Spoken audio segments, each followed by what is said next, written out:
Welcome to the Family Book Club podcast with Elizabeth Samsetti. Hi, today I'm talking to us about contentment. You agree with me that we're in an era where things are a little bit really, is it a little bit, or I would say that things are challenging? Very challenging. Yeah, really very challenging in this part of the world. For the benefits of our international audience, we're in Nigeria, we're recording from Nigeria, Abuja, Nigeria actually. And recently we had our fuel subsidy removed, and there's increments in fuel product, petroleum product, and this has caused transportation hike, very big hike in transportation. And once there's hike in transportation, it affects everything, every business. So there's a lot of price increments up to the tomatoes that is bought in the market. And I'm worried about the family. I'm worried about how homes, how families are coping, how parents are coping, even with feeding their children. Okay, so this is why I felt it's very important at this point in time for us to talk contentment, because at this point, when we say contentment, it doesn't necessarily mean that we have so much or that we should be acquiring so much. When we say contentment, it means that we have either so much, or just a little.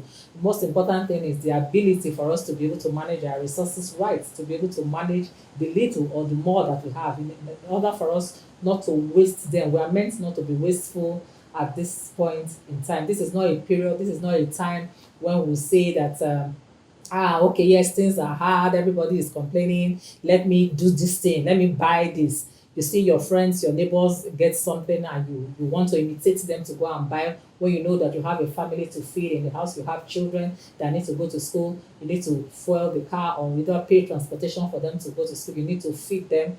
It's a really very challenging moment for everybody, most especially now that we have the rich and the poor. There is no middle class anymore in this in this country. So it's really really telling on the poor, that to the extent that even the organizations have decided to give either 2 or 3 days of the week for the employees to come to work, because they cannot afford the salaries that they pay, cannot afford to pay for them to meet up the transportation.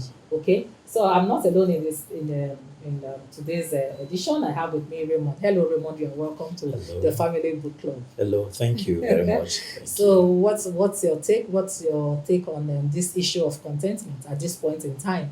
Okay, thank you once again. As you've rightly said, contentment is very important to be discussed at a time like this, because failure of the individuals, both children, parents, and youth, to understand the importance of contentment will lead to serious consequences. Absolutely. So we need to learn to be able to manage our resources, maybe our cars. If we can't afford to fuel our car anymore, we can park the car aside and use a commercial vehicle. That's having a sense of contentment, saying, oh, at this point in time, life has positioned me in this position where I cannot afford to use my car. So I need to be contented with sharing a car space with other individuals. They're talking about children.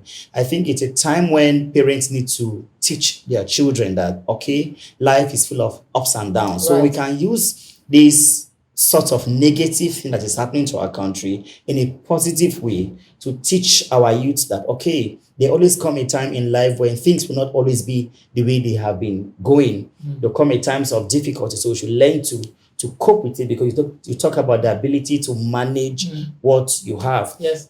So if your children, probably you're taking them to school by yourself every day and you can't fuel your car, then they should use the school bus. That's if you can afford the school bus, they should use the school bus.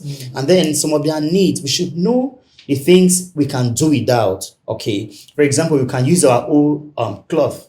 We can use them instead of going in for new one and still be contented. Yes. Use them properly. New Iron clothes them. are good. Yes, Just keep yes. them cleaner. Yeah, well clean Yes, and iron. and iron them properly and still use them. Our cell phones, we must not go in for new phones just to impress the society, Right. just to try to please our friends. Say, okay, I can use an iPhone 14 Pro Max. No, we can manage. When an iPhone 11 can do The same thing, functions. yeah. So we should learn to use what you have and put your head up high, and be confident in what you have. That is a sense of contentment. Yeah. Talking about the children, Yeah. parents, this is why from the very beginning, because it will be a little bit kind of hard now. Yeah. I'm not saying it's impossible. I'm saying a little bit hard for children that have already grown up. To the extent where their parent had not initially taught them how to be contented. Yes. It is very important as parents when we are bringing up our children, we let them know that yes, you are privileged to have this thing. Yes. And there are people that cannot afford it. it. And life is like you have rightly said, there are ups and there are downs in life. Yes. All right. So that at any given point in time, whatever situation you find yourself, you will have children that are understanding, Yes. that know what it means, Yes. for life. And this is why also we advise that parents once in a while, even in the midst of their comforts, so comfortable enough to take cater for their children. So once in a while, take their children to the orphanage home to visit, to see that there are children that are not as privileged to have the things. Yes, the good things of life that you have provided for them. Let them know that there are people that cannot afford, and it's not the children's fault. But somehow they found themselves in that condition and situation. Yeah, you also mentioned something about wanted to maintain status or standards and all that. You have a particular phone. This is not a time for you to want to upgrade. And especially these days, you know how it is on social media. Yes. Like we all know that most social media life is false. Yes. Most of what they display, the kind of life that they display on social media these days, most of it is false. Yes. So it's not the time to do that. It's the time to really set out your priorities. Yes. When we talk about setting out priorities, how can parents set out priorities at this point in time? Okay, thank you. Or prioritize, what it is that the most important thing that is more important to them in the home and in their family. Yes. Setting priorities right is looking at having like a scale of preference, like looking at what is more important. Right. Okay. There are some things, like I said earlier on, that you can do without. Okay. But there are some things that are the basic necessities. Looking at contentment from the scriptural perspective, the Bible says that if you have food and raiment, which is cloth, you should be contented with. Those are the two basic things. So you have a roof over your head, you have food, you don't go to bed in an empty stomach. You should be contented. Any other thing are things that you can do without. You can find a way to maneuver around them and still live and be happy. So parents should lead by example. Okay, lead by example. I like the sound of that. Not comparing themselves with other families or other neighbors, parents, with their friends, with their colleagues, that have much more than they have, and they know that they don't have up to that, and they want to push measure themselves up. Because if they do that, it will enable the children to, when they go out there to society, when they go to school and they see children eating maybe something that looks very expensive, and theirs may not look as expensive, and they begin to feel bad. They will still be contented. Why? Because their parents at home ate the little thing they had with joy. Okay. They ate it with joy. So when these children go out there, they will still do the same thing. So we should lead by example. That's So let's take a look at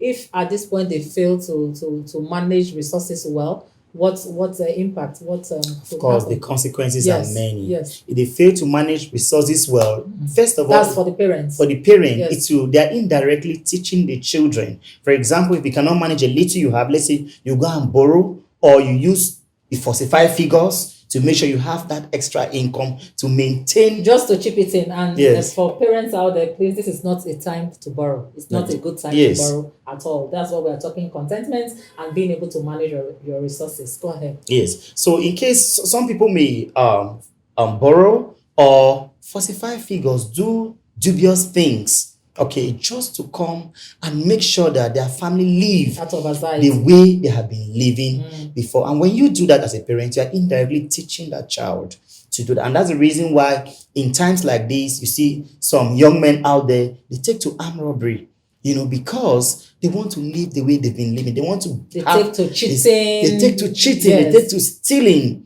Yes. So these are the consequences it may have in the family and even in the society. And also, Anxiety is not good for you to be, to have so much anxiety at Yeah. this point in time, because in the areas of the health, it can also give you some health challenge. You can Exactly. develop a BP, Yes. and we all know that once somebody develops a BP, that's not good. It gives room for other things to come in, and also let's try and avoid depression as well. Yes. We know how rampant it is these days. When they said out of how many people out of 10, over 8 in a room are depressed. So let's try avoid that this period. So please let's map out our like a scale of conference, like he has said, so that we map out the important things that we need to do. It's also good that we, in the midst of this, you should have a savings somewhere. Yes. For emergency. Very important. It's very, very important that you have savings. Try as much as possible to keep your household together, and